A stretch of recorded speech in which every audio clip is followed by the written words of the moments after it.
Non, mais alors franchement, non, moi je suis vraiment déçu. Non, mais attendez, moi je vous explique. Cette église, c'est une secte. Le pasteur, c'est un dictateur. Je vous dis que c'est un dictateur, moi. C'est un dictateur, monsieur. Et vous allez faire cet article, parce que ça, c'est limite de la gouritisation. Combien de temps? Oui, 3 mois que j'ai quitté cette église. Pourquoi? Bah, attends, non, mais je vous le dis, monsieur. Moi, je crois que vous devez faire un reportage sur cette église, parce que ce pasteur-là, franchement, mais qu'est-ce que tu fais là? Excusez-nous, monsieur. Mais je fais qu'un journaliste, il est là. très fatigué, il a besoin de repos. Donc n'écoutez pas ses propos, hein. Surtout ne gardez rien. Allez, au revoir, à bientôt, au revoir. Saïd, mais tu te rends compte de ce que tu fais là? Tu es en train de salir l'église, tu es orgueilleux. C'est pas orgueilleux, c'est le pasteur qui est orgueilleux, c'est pas moi qui suis orgueilleux. C'est pas parce que tu vas plus à l'église que tu as décidé que maintenant tu allais être un chrétien qui allait rester chez lui et plus aller à l'église. Tout ça pourquoi? Parce que tu as été blessé. Tu as été blessé par des frères et sœurs. Tu as été blessé par les responsables. Tout à fait. Mais est-ce que tu crois que toi, tu blesses personne? Absolument pas. Moi, je blesse jamais personne. Tu veux faire ta propre justice alors? Tu veux pas laisser Dieu faire justice? Saïd, moi je vais te dire une chose. C'est pas en agissant comme ça que tu vas glorifier Dieu. Et c'est pas en agissant comme ça que tu vas grandir, Saïd. Parce que c'est important que tu mettes ta colère de côté. Ok, tu as été blessé. Bien et sûr, certainement que profondément. les blessures sont profondes. Mais Saïd, tu as besoin de guérison aujourd'hui. C'est pas la peine d'aller crier à droite et à gauche « Oui, l'église n'est pas bonne » parce que toi, tu as un problème peut-être personnel. Et peut-être parce que toi, tu as de l'orgueil et que finalement, tu veux pas reconnaître tes torts. Mais je vais te dire une chose, Saïd. Là, tu es en train de salir l'église. Et en salissant l'église, tu sais ce que tu fais? Non. Tu salis le pasteur et tu salis Dieu. Donc c'est important, Saïd, que tu cherches pas, même si tu as été blessé, la justice par toi-même, mais que tu te fies au Seigneur.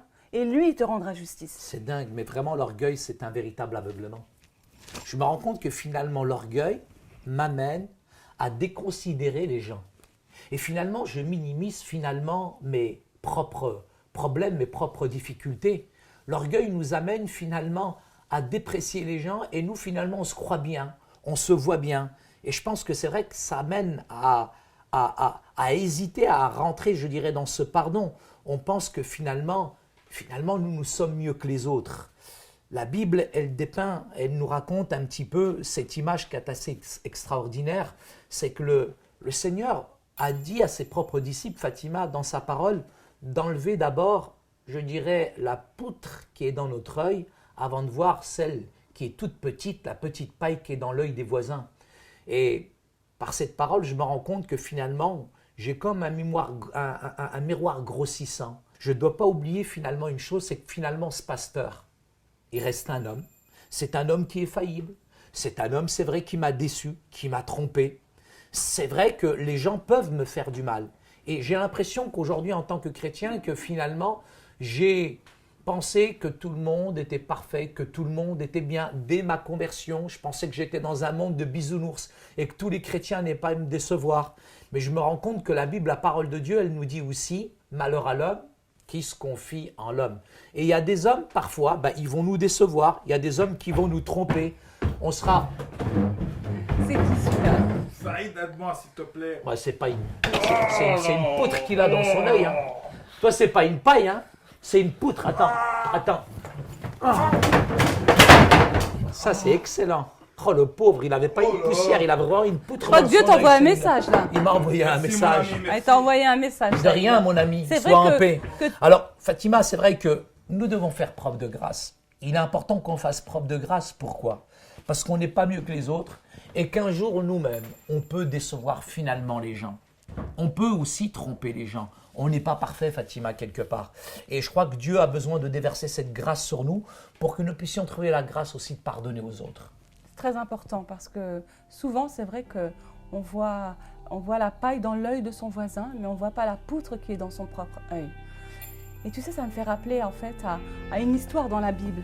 Tu sais, il y avait un serviteur qui avait une grande dette envers son maître.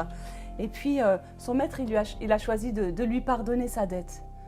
Mais le problème, c'est que ce serviteur, alors que lui, il rencontre une autre personne, et qu'il rencontre une personne qui a une dette envers lui, il décide de ne pas agir comme son maître avait agi. Et ça, Saïd, c'est un grand problème en fait, parce que souvent, on veut qu'on nous fasse des choses, mais nous, on n'est pas prêt à faire la même chose pour les autres. Ça, c'est vrai. Et c'est très important de se rappeler que c'est vrai, certainement qu'on a été blessé, qu'il arrive que des gens nous fassent du mal, mais on doit toujours se rappeler que nous aussi on fait du mal aux autres. Oui. Et c'est ça qui permet en fait un équilibre, c'est ça qui permet de rééquilibrer la vie chrétienne. Tu sais, Fatima, l'orgueil marche avec la colère. L'orgueil, c'est la jambe droite, la colère, c'est la jambe gauche. Et souvent, je dirais, dans cette histoire que tu racontes, notre orgueil nous dit finalement, mon péché, finalement, n'est pas aussi terrible que le tien. Et c'est vrai qu'on est concentré, centré sur nous-mêmes, on a du mal à pardonner, mais on veut que tout le monde finalement nous pardonne. Et parfois, on est tellement plein de haine, on est tellement plein de colère, finalement, qu'on veut faire payer la personne. Je dirais, on ne veut pas lui pardonner. Donc, on lui fait payer finalement ce qu'elle nous a fait pour essayer finalement d'apaiser, d'attiser cette colère qui est en nous. Et ça, Fatima, ça s'appelle comment? Ça s'appelle le péché. Ça s'appelle le péché, aussi, ben, oui, qui est c'est un le péché. péché. Et tu sais, Saïd, je voudrais te dire une chose. C'est que c'est pas en restant dans ton coin, c'est pas en étant dans ta colère et dans ta haine que tu vas te guérir. Tu as besoin justement de côtoyer d'autres chrétiens, tu as besoin de lire la parole aussi, tu as besoin aussi de recevoir des paroles de Dieu pour changer. Parce que si tu restes tout seul dans ton coin, tu ne vas pas être transformé et tu vas t'enfoncer dans ta haine et dans ta colère.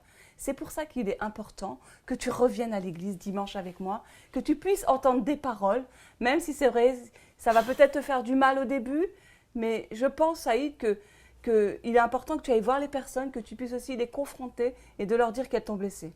Moi, il y a une parole qui me touche énormément dans l'évangile de Matthieu, au chapitre 18, au verset 22. Quand Jésus dit de pardonner 7 fois, 77 fois, mais mathématiquement, finalement, ce n'est pas le nombre de fois qui est important. Parce qu'on a l'impression que, en tout cas, Dieu veut nous dire que c'est illimité, c'est dans l'infini. Mais on doit pardonner continuellement, de manière répétée. Et on doit pardonner souvent. Mais ça, Fatima, on a besoin beaucoup d'humilité. Franchement, cette humilité-là pour venir dimanche, je ne l'ai pas encore. Très honnêtement, j'ai vraiment besoin que la puissance du Saint-Esprit vienne en moi, puisse véritablement purifier, changer, transformer mon cœur, mais me libérer aussi de cette colère. Venir dimanche, Fatima, franchement, ça va être préparé. C'est vrai, bon, j'exagère. Prématuré. Si je viens, franchement, c'est avec une bonne poutre, franchement. Donc, j'ai pas envie finalement d'aller. Peut-être que je vais un peu trop vite. Tu sais, Fatima, toi, tu as reçu une grâce. Moi, je n'ai pas reçu cette grâce.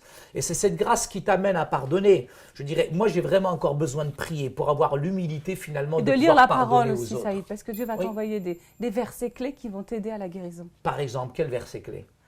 Pardonnez à vos ennemis.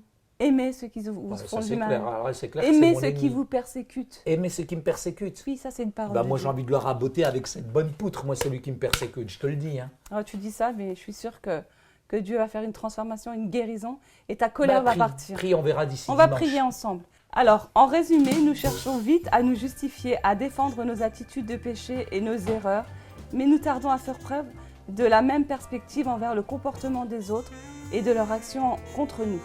Notre orgueil et notre colère, souvent, sont la base de ce qui nous empêche de pardonner. Et ça, Fatima, c'est une grande vérité. Lorsque nous nous rappelons combien Dieu a déversé sa grâce sur nos vies, nous serons plus à même de pardonner aux autres humblement. Ben, ça, c'est clair. Ouais. Voilà. Seule la croix nous libère de la haine, de toutes les conséquences. C'est la croix qui peut pardonner. Amen. Dieu vous bénisse.